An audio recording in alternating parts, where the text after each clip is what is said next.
Hello YouTube world, welcome to my channel.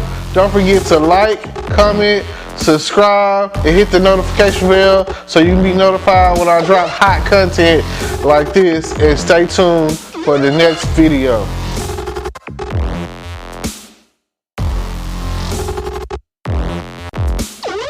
Hello podcast world, welcome to my channel. It's your boy Terrence Grundy, and I'm here to talk about the Squid Games. Now, Netflix original series Squid Games is based off a Korean game that was played or whatever. That's supposed to be pretty intense, where people are harmed in the most physical way and possibly even killed and murdered or whatever. The games are like starting to. It's like a game to where people are basically risking their lives for billions of dollars. 45.6 billion. Is it worth it? Is it worth your life? Okay. First, it starts off with a guy who wins money at the horse track or whatever. Apparently has a gambling problem, and he gets pickpocketed, and it's his daughter's birthday, so he's planning on taking his daughter out for this chicken dinner, basically. You know, as they say, winner, winner, chicken dinner. So, in this situation, it's like, he's a loser. What can I say? But he is a loser with a good heart. Like, every step of the way, he's trying to help. So, when it comes down to it, he really doesn't know what to do, but this opportunity presents itself where a guy comes up to him in the subway station and was like, if you play this game with me and you win, I'll give you like $100,000 or whatever. Like I say, this is their currency, so I just interpret it as it's, a U.S. currency, the dollar. So I really can't say. So then it was like they were basically throwing like a red and blue square, and the goal was to flip it. And if he lost, he got slapped in the face really hard. So ultimately he wins the money, and then the guy gives him his card. It was like, oh yeah, we got like a few spots left. You should check it out, hurry up. He was like, you have the chance to win all this money, blah, blah, blah. So, the real situation was 456 contestants. That's where they get basically $1 billion per contestant or whatever. So, no, million or some, well, whatever. All I know is like, about whatever the math is, 456 contestants equaled out to be $45.6 billion.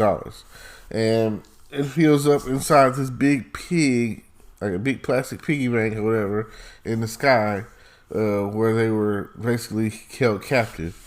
So you call the number on the card, they scoop you up, they blindfold you, they gas you, you go on this rope. And I mean, of course, this is some sick stuff that some rich people came up with.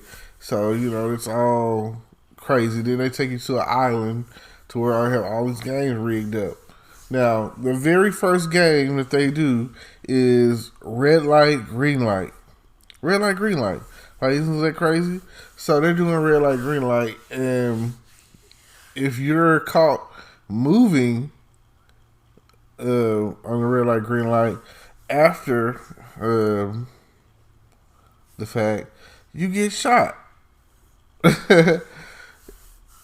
So there's like a giant robot or whatever.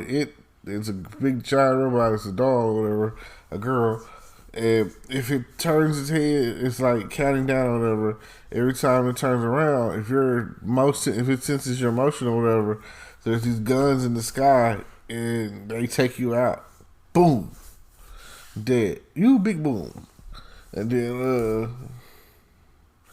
so when the people start noticing that the people are really dead, they start running the other way, like, oh, let me out, in fear. When um, the other people were like, they waited until all the people had died, and then they went ahead and finished the race because that was the only way, supposedly, that you could, live or survive, finish the race. So, I mean, it's crazy. So now they see that the game is for real, and that some people decide like it's not worth their life. Please let me go home is what they're begging. I don't want this. I don't want to do this.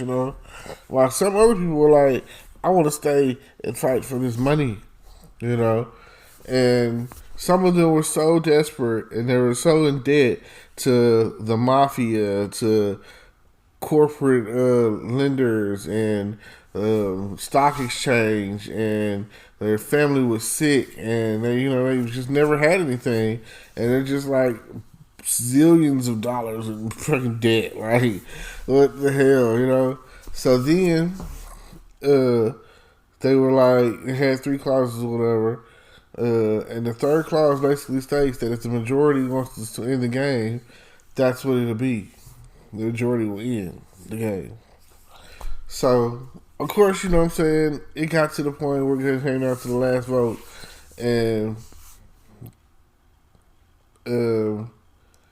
they were like, in the process, they were like, we might as well stay here. There's nothing out there for us. We're going to be fighting for our lives anyway. We might as well be fighting for our lives to win this money. And that's what a lot of people were thinking. And then that's when the guy was like, came up with the whole vote for, because that's part of the clause of it. That's one of the rules. So they were saying that here, everything was equal. But some places it's not.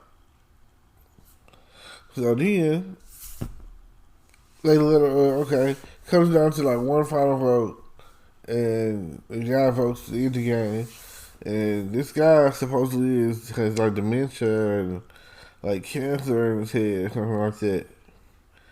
So, he doesn't pretty much care if he lives or die or whatever.